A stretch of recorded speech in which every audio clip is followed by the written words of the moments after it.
Yo, what's up? It's me, your homeboy, your home dog. Welcome back to the podcast. And women, they fucking suck. There is nothing that a woman can do that a man can't do 10 times better. Why? We got more muscle. We've got more insecurities. We got more chance of getting testicular cancer. Like, women just can't beat that. Like, I'm gonna listen to the sex that hasn't cleaned their makeup brush in months. Yeah, I see you wearing your expired eyeliner. You filthy.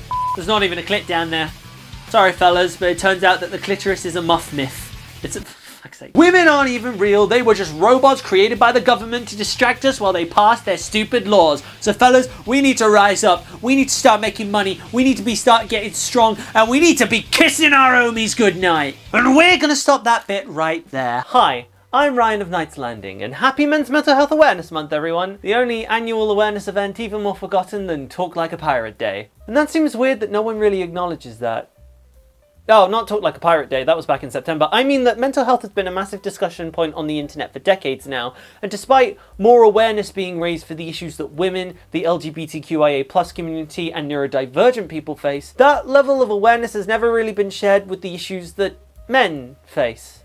Well, a few have tried, but they've either not really understood what the problems were, or their methods have been a bit... a man sucking 20 girls and 200 girls. He is still the man. Old-fashioned, let's say. Instead, most discussions about gender-specified issues that I've witnessed throughout my life tend to boil down to, "You don't know how lucky you are, men have it so much easier, fucking man up and deal with it." Followed by, "Oh, women have it so much easier, they're just complaining to complain, why don't you just grow up, you..." And I think that the main point people were trying to make gets lost in the ensuing chaos. So, in honour of a gender-specified campaign to raise awareness of legitimate issues that one gender faces, I thought it would be in everyone's best interest if we take our fingers off the tweet buttons, have a nice little sit down, and just have a little discussions about the problems that plague both women and men, respectively, so we can try to better understand each other and end this ever-prevalent gender war. Okay? Okay.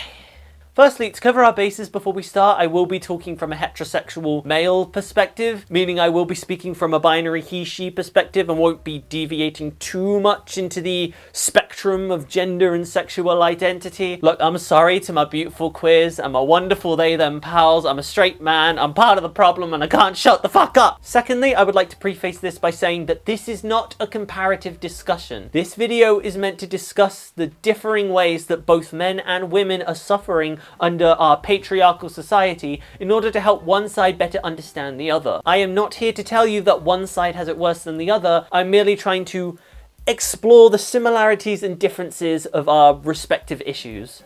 Great. Right then. Let's have a very uncomfortable discussion, shall we?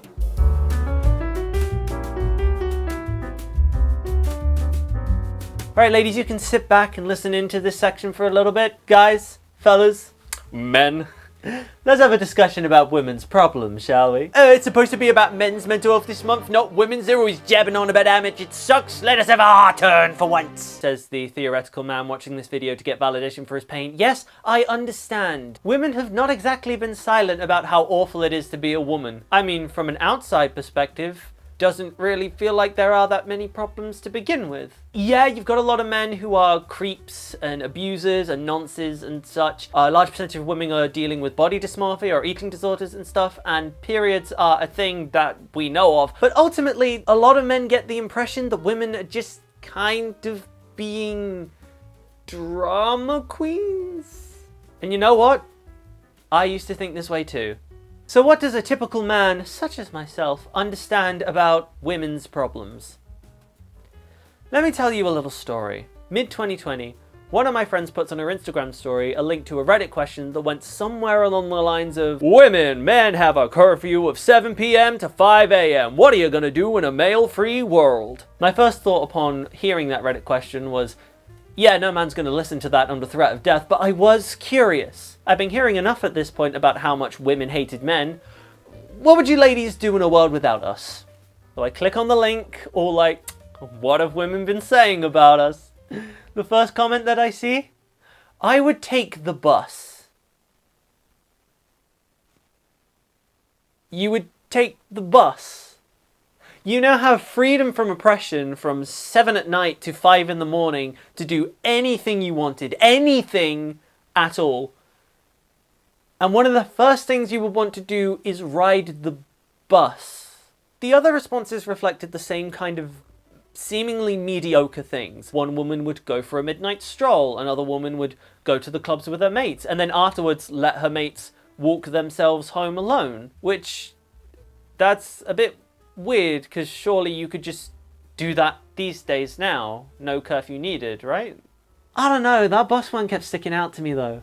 Like, the bus is not that great. It's like a big sardine can on wheels. It's like the pool, but dry and quieter, and like 3 extra layers of clothing minimum. What's more, there can be loads of people on a bus at any time, so if anyone was going to try anything bad, surely there are enough people around to stop that thing from happening, right? You're telling me that this perfect utopia without men is one where you get to ride the bus in peace and safety, and that's when it clicked. It's not about riding the bus. It's about the safety. It's about riding around the city without needing your guard up around other people. It's about walking home without needing to have your keys between your fingers. It's about going to the club and not gripping your drink tightly lest someone spikes it. And it's about trusting that if you let your friends go home alone into the night by themselves, that won't be the last time that you get to see them. According to numerous sources found on the World Health Organization, the World Bank reports on domestic violence, and the National Centre of Domestic Abuse, last year there were approximately 1.7 million women in the UK who were domestically abused, as compared to 660,000 men, which is almost exactly a 3/4 difference. What's more, if we look worldwide, we find that in most regions of the world, the number of women who experience any kind of domestic violence in that region can range from 6% on the lowest end to 57% on the highest. And the most depressing part of all of this? It's estimated that less than 24% of domestic abuse claims are even reported to the police to begin with. That's just cases of violence used within relationships. Think about what that number means for just women in general. Oh, well, that sounds kind of bad, but that's not my problem. Why don't women just raise these issues to us to begin with? They do. They do. Every woman who has ever lived has had a story like this to tell. Your mother, your sister, your girlfriends, your significant other, every single one of them. They may even have tried to talk to you about one of these experiences once. But unfortunately, we men are really clueless. They try to get us to understand, to listen and sympathize with their fear. And most men have failed them through our lack of understanding that fear. Even if you've never done anything intentionally predatory or creepy, chances are you have dismissed a woman on their own feelings of their own experiences. Nah, he wasn't following you down the street. Oh, that wasn't catcalling, that was just a compliment. No, you should have just taken it. You're being paranoid. You're being crazy. It's not all men.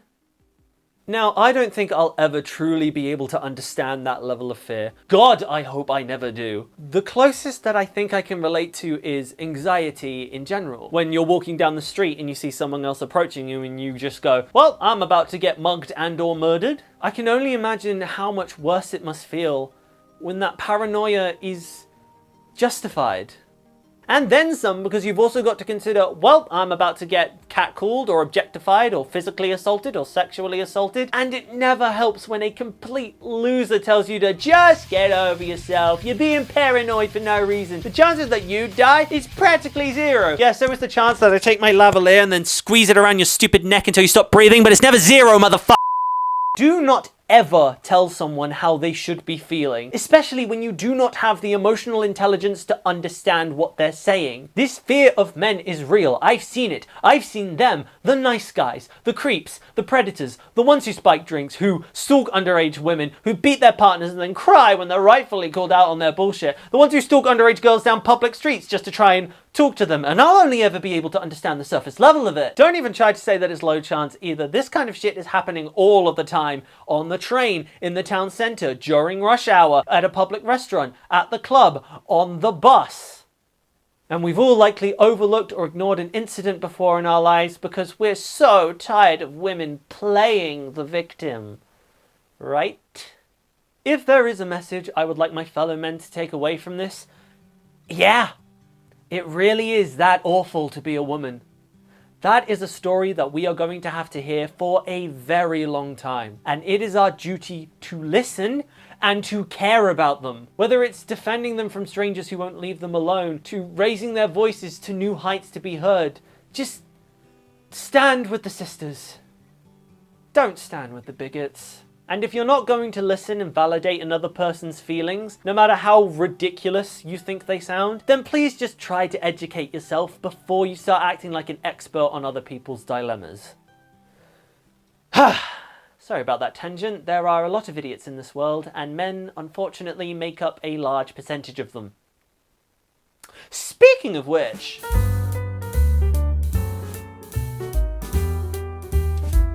Alright men, your turn to take a little sit back and listen into this video now. Ladies, girls, queens, let's have a conversation about men's problems, shall we? What problems could men have? This society was built by them, for them. They don't have anything to complain about, says the theoretical woman watching this video to get validation for her pain. Yes, I understand. Statistically speaking, a vast majority of you have had to deal with men before. Some likely so severe that the sheer concept of being sympathetic towards a man can seem a little insane. Like, what have men got to complain about other than women jabbering on? Well, don't make the mistake that just because men don't have the same problems as women doesn't mean that men don't have any problems at all. And hey, you don't have to take my word for it. Why not listen to someone who's been on both sides of society? There was a video circulating TikTok a while ago of a trans man talking about the contrast he'd experienced from being perceived as a woman to being perceived as a man, which I think perfectly summarizes a lot of the issues that men are facing in a way that I don't think most men would even think to describe. Nobody told me how lonely being a man is. I had closer friendships with random women I met in the bathroom before I transitioned at clubs because of how open women are than I've had in my 8 years of transitioning. But to have known, and I think a lot of trans men feel this, is we knew what depth felt like before we transitioned. We knew what it felt like to have people want to hug us. What's hard is none of this invalidates how real and raw women and people who are in marginalized groups feel about cis white men. All of that's valid. But I also now understand why the suicide rate is so much higher in men.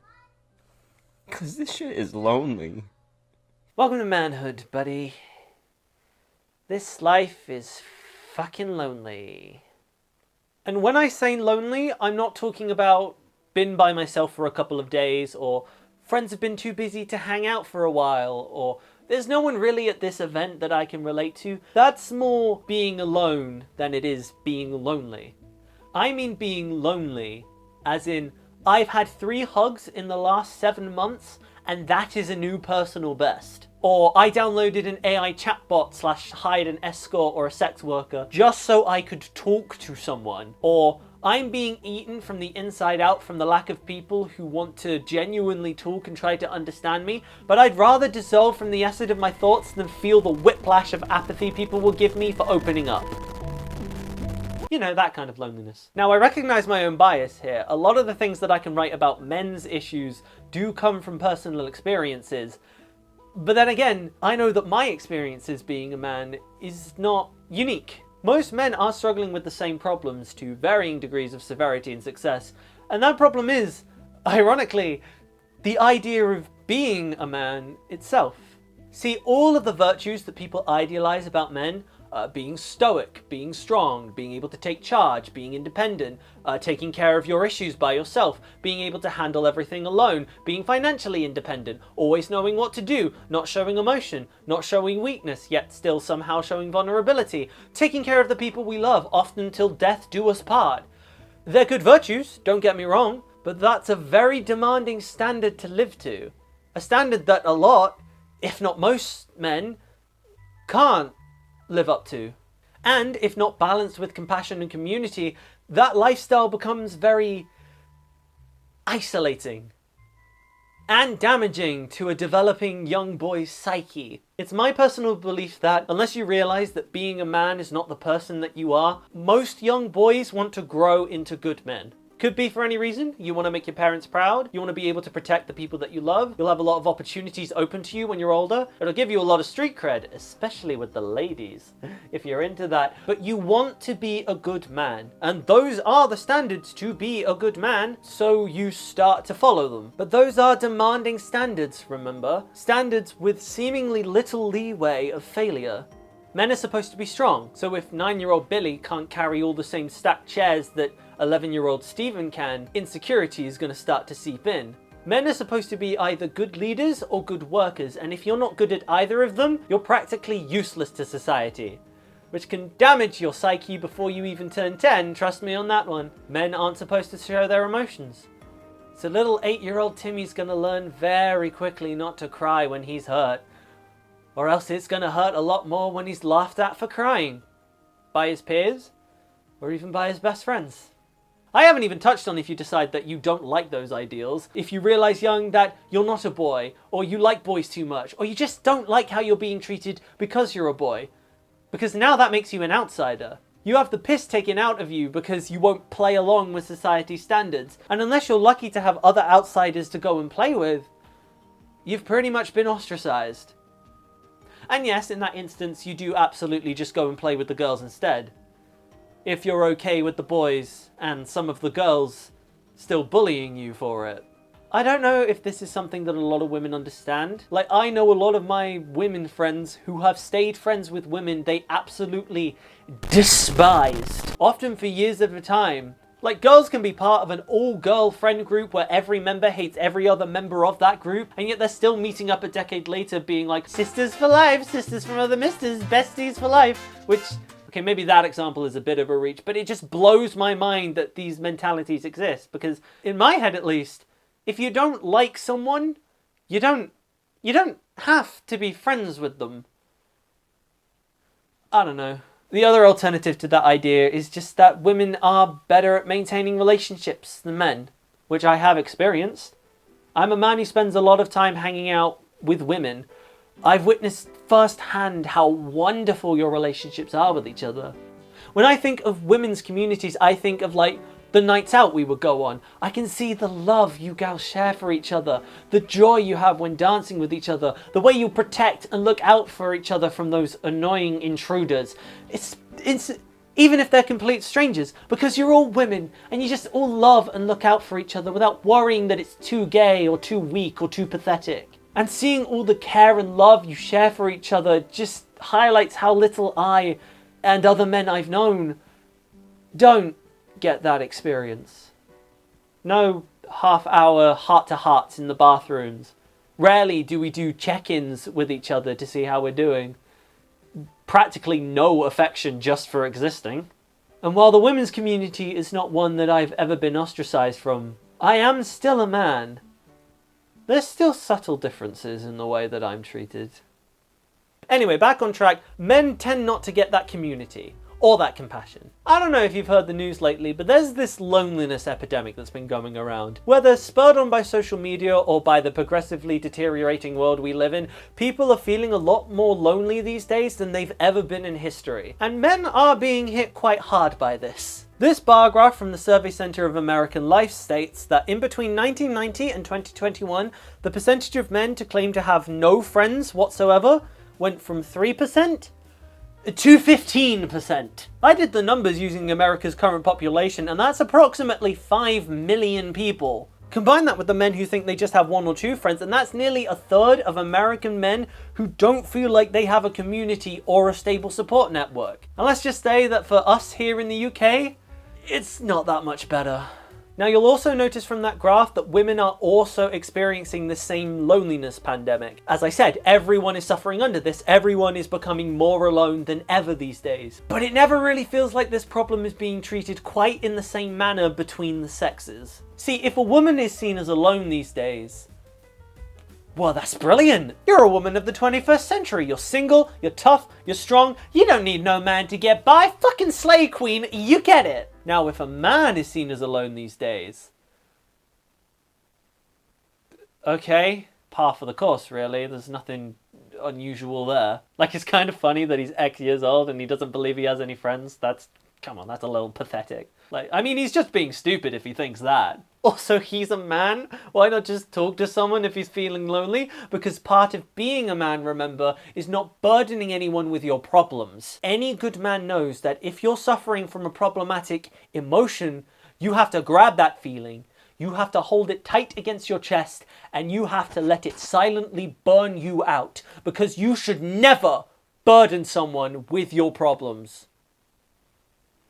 Like it or not, while society is trying to break down the more problematic aspects of masculinity, there's still a stigma against men opening up about their problems. Heck, men are scared to open up about their problems to begin with, because they're scared of being mocked, of being called girly or gay, which just puts negative connotations on being a woman and being LGBTQIA+. There's just no winning for any side. It's difficult to open up, especially when it doesn't feel like there's anyone taking your problems seriously.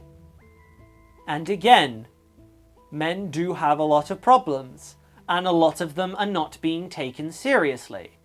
Take, for a very extreme example, predators. A lot of men, especially young boys, are preyed upon just as much as women and especially young girls. And it never feels like both sides are treated with the same level of compassion. Up on the screen now should be various articles where a female teacher has preyed upon a young student, a lot of them being young boys. Now we all agree here that having sexual relations with a minor makes you a predator. We all agree that, no excuses. But look at the way a lot of these articles are framing these assaults. Having sex with, having sex with, having sex with, having sex with, having sexual relations, alleged sexual relations, alleged sexual relations, unlawful sex. Sexual relations, alleged sexual relations, having sex with. Very rarely under these articles did I see any journalist call it for what it was. Child abuse. But do you know where I did find the word child abuse used a lot more sparingly? Whenever that predator was male identifying. For another example, divorce. Women are more likely than men to file for a divorce, with 63.1% of opposite-sex marriages being ended by women and 36.9% being men. Now, I bring this up not to speculate over the reasons why someone divorces. It's different across different relationships, and I can't speak on any of those experiences. The most I will say is that it does take a certain level of emotional intelligence to recognize when a relationship isn't working, a level that most men do struggle to reach, but that is the most I will speculate. No, I want to talk about the effects afterwards. Because no matter where the relationship was when the divorce was needed, that was still a relationship. Long-term couples who had a lot of emotional investment towards one another, that's now just over. How do you handle not having someone in your life anymore? From the survivors of domestic abuse to people who were blindsided by a cheating partner to loving couples who just couldn't make it work. From what I know about relationships, ending one is one of the worst experiences you can have. It can scar you. You need a lot of support to help you through recovering from it. Perhaps some good friends or a community. And as we've spoken about before in this video, who tends not to get that community to help deal with the emotions? This society is tough to live in. For men, and for women, and for everyone else for that matter. You're born into this idea of a patriarchy that you didn't even invent, but now you have to live up to it or else most of society will reject you. Half the population will try to bend you towards their ideals, the other half will learn to hate you until proven otherwise, everyone will suffer, no one is happy, and the wheel will never break because it's too valuable to those few men who can benefit from it. Oh, and if you don't want to be like those men, tough. What other role models do you have? There aren't really any role models on how to be a good man. In fact, I think it's easier to tell a man what not to be than to tell him what to be. True, you've got really good fictional role models. I'm partial to Spider-Man, the Doctor, and Bandit Healer, respectively. And there are women who are trying to tell other women that the boys are not doing okay. But if we're looking into real-world examples of real men who are showing us the positive masculinity we're all so desperate to learn, there is a lack.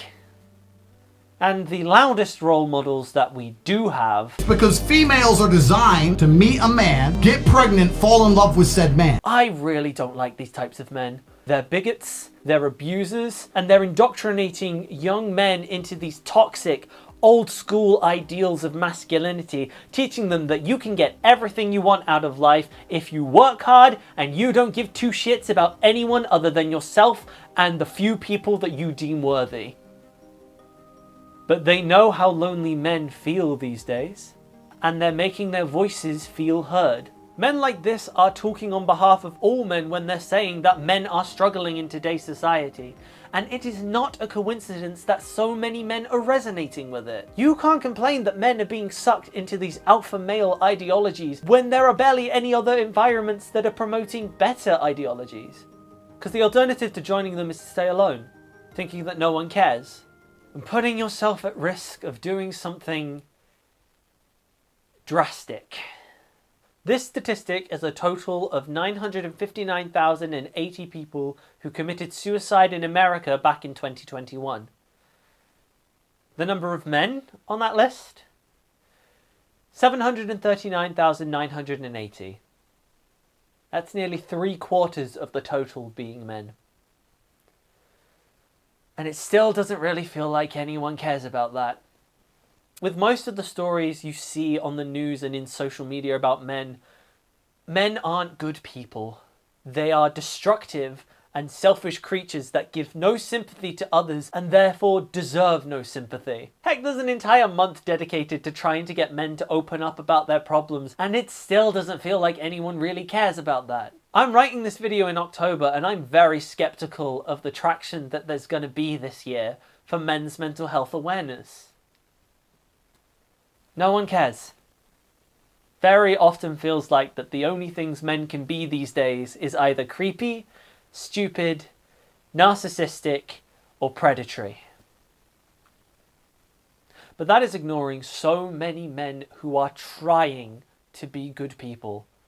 Boys who listen and try to understand the female experience. Boyfriends who love their significant others with all of their souls. Sons who want to make their parents proud. Husbands who want to be an attentive and caring role model to their children.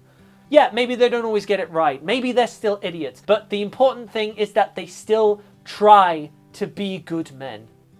I guess if I have to summarize this section here, ladies, women, the men in your life are really lonely and are likely carrying a very silent burden from societal expectations. Well, yes, watch out for the bad ones. Just don't stop looking for the good ones either. And if you have any good male friends in your life and you haven't heard from them in a while, remind them that you're friends. We're all struggling in our own rights. We all deserve to just collapse and cry into our beds at the end of the day.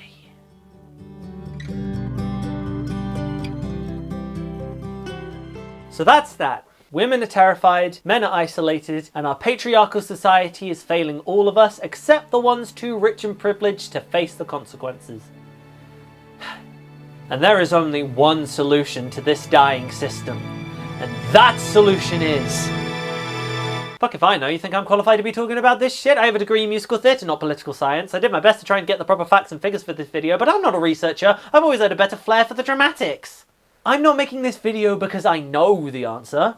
I'm making this video because I don't know, and I want to find it. So easily do we treat the world like it's black and white, when we all know that there's a lot of grey area between those extremes. I don't like living in a world where women are at constant threat of abuse and just have to learn to deal with it. I don't like living in a world where men can't trust anyone to be emotionally vulnerable to and just have to learn to deal with it. I don't like living in a world where you either play to the patriarchy's assigned roles or be abandoned by society. And I don't like living in a world where one of those statements has to be true and the others can't coexist alongside of it. So, my challenge for those who are daring, tear apart this video.